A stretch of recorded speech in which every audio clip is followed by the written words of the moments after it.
इस कहानी को रात में मत सुनना, और अगर सुन रहे हो तो अकेले मत सुनना, क्योंकि शनिवार वाड़ा कोई हॉन्टेड प्लेस नहीं है। वो एक घटना है जो आज भी चल रही है। अगर आप इसे आखिर तक सुन लेते हो तो हो सकता है ये कहानी आपको भी अपने अंदर शामिल कर ले। पुणे के बीचों बीच दिन में खड़ा एक ऐतिहासिक स्मारक। लोग फोटो खींचते हैं, लेकिन वही जगह जैसे ही सूरज डूबता है कुछ और बन जाती है। अगर आप रात में इसके गेट के पास खड़े हो तो आपको लगेगा कि महल आपकी तरफ झुक रहा है, जैसे वो आपको अंदर बुला रहा हो। अगर आप अंधेरे में शनिवार वाड़ा की किसी दीवार को छू ले तो वो ठंडी नहीं बल्कि गीली लगती है, चिपचिपी, जैसे किसी ने उस पर हाथ रखकर बहुत देर तक रोया हो। शनिवार वाड़ा की सबसे डरावनी बात भूत नहीं, बल्कि आपको बार बार लगेगा कि कोई आपके पीछे खड़ा है, लेकिन जब आप मुड़कर देखोगे तो कोई नहीं होगा। फिर भी वो एहसास हटेगा नहीं, जैसे कोई आपके कंधे के बहुत पास खड़ा हो, सांस ले रहा हो और जानबूझकर आपको दिख ना रहा। अब चलिए हमारे साथ 1773 में मराठा साम्राज्य की गद्दी पर बैठा एक बच्चा, नाम नारायण राव, उम्र 13 साल। जिस उम्र में बच्चे रात को अंधेरे से डरते हैं, उस उम्र में नारायण राव अपने ही परिवार से डरता था। उसके कमरे में हमेशा दिया जलता रहता था, क्योंकि जब दिया बुझता तो उसे लगता कोई कोने में खड़ा है। उसके चाचा रघुनाथ राव और चाची आनंदीबाई दोनों हमेशा मुस्कुराते थे। इतनी मीठी मुस्कान कि शक करना मुश्किल हो जाए, लेकिन नारायण राव जानता था ये मुस्कान उसके लिए नहीं, उस ताज के लिए है जो उसके सिर पर है। आनंदीबाई ने गार्दी सैनिकों को एक खत लिखा। इतिहास कहता है उसमें लिखा था धरा, मतलब पकड़ लो, लेकिन शनिवार वाड़ा कुछ और कहता है। उस रात कलम कांपी नहीं थी, कलम दबी थी और शब्द बन गया मरा, मतलब मार डालो। एक अक्षर, एक बच्चा और एक आत्मा। 30 अगस्त 1773 अमावस्या वाला दिन। नारायण राव को पूरे दिन अजीब लग रहा था। उसने न खाना खाया न ठीक से सो पाया। बार बार पीछे मुड़कर देखता रहा और हर बार कुछ सेकंड के लिए उसे लगा कि कोई वहां खड़ा है, लेकिन जब ठीक से देखता तो वहां कोई नहीं होता।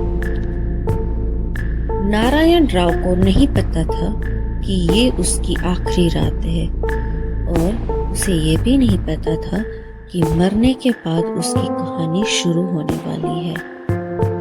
अमावस्या की रात। आसमान में चांद नहीं था, लेकिन अंधेरा पूरा नहीं था, क्योंकि शनिवार वाड़ा उस रात खुद चमक रहा था।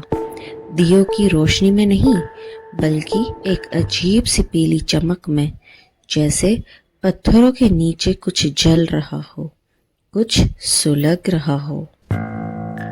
नारायण राव अपने कमरे में इधर उधर टहल रहे थे। हर कुछ कदम पर रुकते, पीछे मुड़कर देखते। उनका दिल बिना वजह जोर जोर से धड़क रहा था। उन्हें लग रहा था जैसे दीवारें उनकी तरफ धीरे धीरे सरक रही हो। उन्हें यह भी लग रहा था कि कमरे में वो अकेले नहीं है, लेकिन वहां कोई नहीं था। रात के सन्नाटे में पहली आवाज आई, लोहे की तलवार मयान से निकलने की। नारायण राव चौंक गए। उन्होंने दरवाजे की तरफ देखा, लेकिन दरवाजा अब भी बंद था। सब कुछ सामान्य दिख रहा था, लेकिन उनका शरीर जानता था कुछ बहुत गलत होने वाला है। अचानक दरवाजे के बाहर भागते कदमों की आवाज हुई, फिर चीख और फिर सन्नाटा। नारायण राव अब और नहीं रुके। वे दौड़े, लेकिन जैसे ही उन्होंने पहला कदम रखा, उन्हें लगा जमीन फिसल रही है। जैसे पत्थरों पर तेल लगा हो। वो लड़खड़ाए लेकिन खुद को संभाल लिया और फिर पूरे महल में उनके कदमों की आवाज गूंजने लगी। नारायण राव जिस रास्ते को रोज जानते थे वो अब अजनबी लग रही थी। गलियारे लंबे हो रहे थे, मोड़ गायब हो रहे थे, दरवाजे गलत जगहों पर खुल रहे थे। महल जैसे जानबूझकर उन्हें भटका रहा था और महल भी उन्हें बचाना नहीं चाहता। और तब उनके मुंह से वो शब्द निकले, काका मलावाचवा, मतलब काका मुझे बचा लो। पूरे शनिवार वाड़ा में वो आवाज गूंजी, हर दीवार से टकराई, हर सीढ़ी से उतरी, हर कमरे में गई, लेकिन जिस कमरे तक उसे पहुंचना था वहां दरवाजा बंद रहा। रघुनाथ राव ने दरवाजा नहीं खोला। पीछे से पहली तलवार चली सीधे नारायण राव की पीठ में। वो चीखे लेकिन चीख अधूरी रह गई। उनके पैरों ने जवाब दे दिया। वो जमीन पर गिरे और तभी चारों तरफ से हत्यारे निकल आए। आंखों में कोई भावना नहीं, सिर्फ आदेश। हत्यारे उन्हें मार नहीं रहे थे, वो समय ले रहे थे। एक एक वार, एक एक चीख, एक एक सांस, हर वार के साथ नारायण राव अब भी जिंदा थे। उनकी आंखें खुली थी, उनकी उंगलियां जमीन को रेत रही थी, जैसे कहीं से मदद निकल आए, लेकिन कोई नहीं आया। कहते हैं मौत एक पल में नहीं आती, वो धीरे धीरे अंदर से बाहर निकलती है। नारायण राव उस पल मर नहीं रहे थे, वो टूट रहे थे। उनकी आवाज अब निकल नहीं रही थी, लेकिन उनकी आंखें अब भी कुछ कहना चाहती थी। जब शरीर हिलना बंद हुआ, हत्यारे रुके नहीं। उन्होंने वार जारी रखे, जैसे डरते हो कि अगर रुके तो ये बच्चा फिर से उठ न जाए। इतिहास इसे हत्या कहता है, लेकिन शनिवार वाड़ा इसे अपमान कहता है। नारायण राव का शरीर पूरा नहीं छोड़ा गया। कुछ अंग मिट्टी के घड़ों में भरकर महल से बाहर ले गए, कुछ कभी बाहर ही नहीं गए। वो आज भी दीवारों के अंदर है, फर्श के नीचे, सीढ़ियों के बीच, और यही वजह है आत्मा आज भी पूरी नहीं बन पाई। उस रात किसी ने दिया नहीं बुझाया, लेकिन हर दिया अपने आप बुझ गया।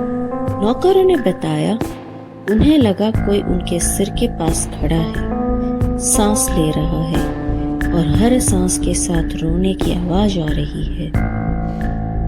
और फिर आधी रात के बाद पूरे महल में वो आवाज गूंजी, काका। सिर्फ एक शब्द, लेकिन इतनी ताकत से कि कई नौकर बेहोश हो गए। कुछ अगली सुबह उठे ही नहीं। नारायण राव मर चुके थे, लेकिन उनकी कहानी अब शुरू हुई। एक ऐसी कहानी जो हर अमावस्या खुद को दोहराती है, और जो इसे पूरा सुन ले वो कभी अकेला नहीं रहता। अगली सुबह सूरज उगा, लेकिन शनिवार वाड़ा जागा नहीं। महल के भीतर हर चीज वैसी ही थी, लेकिन सब कुछ अलग महसूस हो रहा था।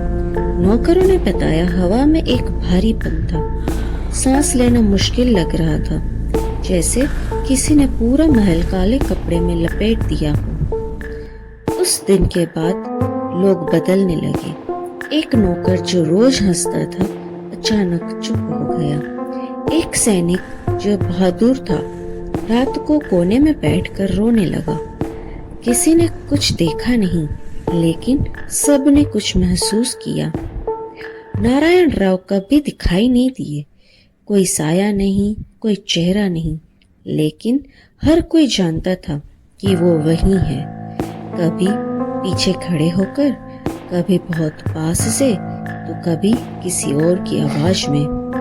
कुछ हफ्तों बाद लोगों ने नोटिस किया, शनिवार वाड़ा में समय ठीक से नहीं चलता। घड़ियां रुक जाती, कभी पीछे चलने लगती। एक गार्ड ने कहा, मैंने 1 घंटा गश्त की, लेकिन सूरज हिला ही नहीं, जैसे महल के अंदर समय फंस गया हो।